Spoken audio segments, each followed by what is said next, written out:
duk masu rikici akan wani abu na duniya nan da shekara 80 duk rikicin ya kare, da alƙalin da wanda yake ake wa alƙalancin, da mai shari'an da wanda yake wa shari'an, da azzalimin da wanda aka zalunta, duka fa an riga an tafi. Nan da shekara 80 ba sai an je da nisa ba, an bar ma Allah duniyarsa, inna nahnu narisul arda wa man alaiha, mu ne za mu gaje ƙasa, mu gaje abin da yake kan ƙasa. Shi yasa ɗan adam abin tausayi. Manzo Allah sallallahu alaihi wasallama yana cewa isnani maghbunun fihi ma kathirun minan nas.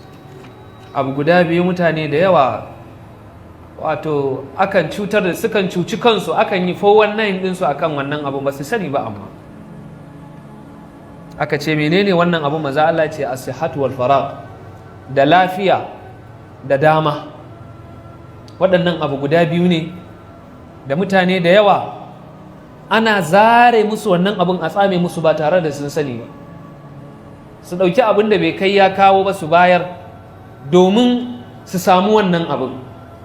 Menene? Ka ɗauki lafiyanka ka bayar, ka ɗauki dukiyanka ka bayar, ka ɗauki mutuncinka ka bayar, ka ɗauki komai ka bayar. Kana neman me? Kana neman mulki. Wannan mulkin kuma zai kare ya barka. Lokacin naka ya fi mulkin tsada, saboda mulkin yana da iyaka, amma lokacinka akwai lokacin da in ya kare za ka nemi a dawo maka da koda wasu mintoci ne, ba za a dawo maka da shi ba. To Allah Ubangiji ya ce wa taraktum ma kawwalnakum, kun bar abin da muka baku wara'a zuhurikum, a bayan bayanku, wa ma nara ma'akum shufa'a'akum, ba mu ganin waɗannan waɗanda suke cetonku, wanda kuke raya cewa za su cece ku, allazina za'amtum annahum fikum shuraka, wanda suke nan kuke raya cewa su abokan tarayya ne da kuke tarayya da su ma Allah ta'ala.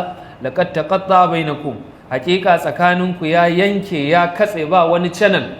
Istabarra allazina tubi'u min allazina taba'u wa ra'aw al'azaba wa taqadda'at bihim al'asbab wa qala allazina taba'u law anna lana karratan fanatabarra'a minhum kama tabarra'u minna kadhalika yurihim Allahu a'malahum hasaratin alaihim wa ma hum bikharijin minan nar. Ranan waɗanda ake bin su a makance da su barranta daga masu musu makauniyar biyayya, saboda an ga azaba gadan-gadan. Wa ra'aw al'azaba, sun ga azaba. Wa taqadda'at bihimul asbab, duk wani dalili ya yanke, ba wani maganan nasaba, ba wani ubangida, ba wani ɗa, ba kowa, daga kai sai abin da ka shuka.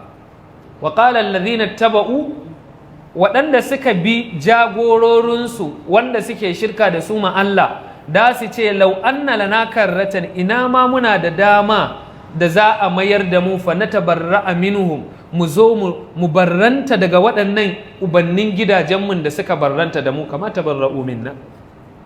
Kazalika yurihimullahu a'malahum hasaratin alaihim, haka Allah yake nuna musu ayyukansu abin nadama a gare su.